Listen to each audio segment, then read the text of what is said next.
दोस्तों, जैसे कि आप जानते हैं सहारा का मैटर कितना उलझा हुआ है और इसमें सहारा के करीब 9 करोड़ निवेशकों का पैसा अटका हुआ है। जबकि आप जानते हैं कि 25 करोड़ रुपया सहारा ने सेबी के अकाउंट में जमा किया और सेबी ने उसे जी हाँ दोस्तों, सेबी ने उसे लौटाने के लिए जुलाई माह तक आवेदन मांगे थे। जी हाँ दोस्तों, वो आखिरी डेट थी, लेकिन वहाँ पर बहुत कम आवेदन गए। 25 करोड़ में से कुल 105 करोड़ ही निवेशकों तक पैसा पहुँच पाया। और दोस्तों, इस बड़ी प्रक्रिया में सबसे बड़ी बात यह है, किसी को ये नहीं पता कि सहारा का ये मैटर कौन सा सिरा कहाँ और किधर है। जबकि आप जानते हैं सहारा के खिलाफ सुप्रीम कोर्ट ने सहारा सुब्रत राय को देश छोड़ने से लेकर प्रॉपर्टी बेचने तक पे रोक लगा रखी है। लेकिन सबसे बड़ा सवाल यह है कि आखिर निवेशकों का पैसा कब मिलेगा।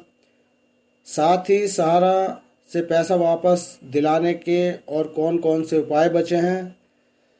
सेबी से सुप्रीम कोर्ट और फिर सेबी, फिर सुप्रीम कोर्ट और सुब्रत राय। सहारा से भी मामला जलेबी की तरह उलझा गया है, जिसमें कौन सा सिरा कहाँ है किसी को नहीं मालूम। ऐसा बहुत कम ही हुआ है कि देश में सबसे बड़ी अदालत ज़बरदस्त खिंचाई और फटकार के बावजूद भी पैसा निवेशकों तक पहुंचाने में, दिलाने में असमर्थ रही है। जैसे कि आप जानते हैं कि अब फिर उन्होंने 14 करोड़ रुपया सेबी के अकाउंट में डाला, और जबकि जो उससे पहले उन्होंने 22 करोड़ रुपया सेबी के अकाउंट में डाला था, उसमें निवेशकों तक केवल 105 करोड़ रुपया ही, जी हाँ दोस्तों, 105 करोड़ रुपया ही निवेशकों तक पहुंचा। और सुब्रत राय का ये कहना कि मैंने सबको पैसा नकद दे दिया है, मेरा पैसा वापस दिया जाए, और इसके बावजूद भी सेबी ने फिर अपने अकाउंट में 14,000 करोड़ रुपया डलवा लिया।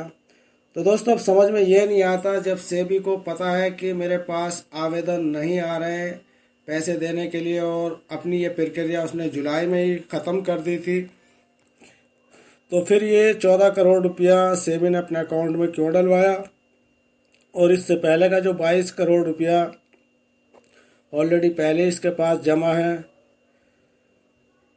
तो दोस्तों, समझ में ये नहीं आता कि जबकि कोई सेबी विभाग की तरफ से प्रक्रिया अभी चालू नहीं की गई, निवेशकों के लिए कोई सेबी पोर्टल पर कोई अपडेट नहीं आई निवेशकों को पैसा लौटाने की, और ये पैसा सेबी जानती है कि कन्वर्ट किया हुआ है। फिर ये कौन सा खेल इस वक्त सेबी और सुब्रत राय चल रहे हैं।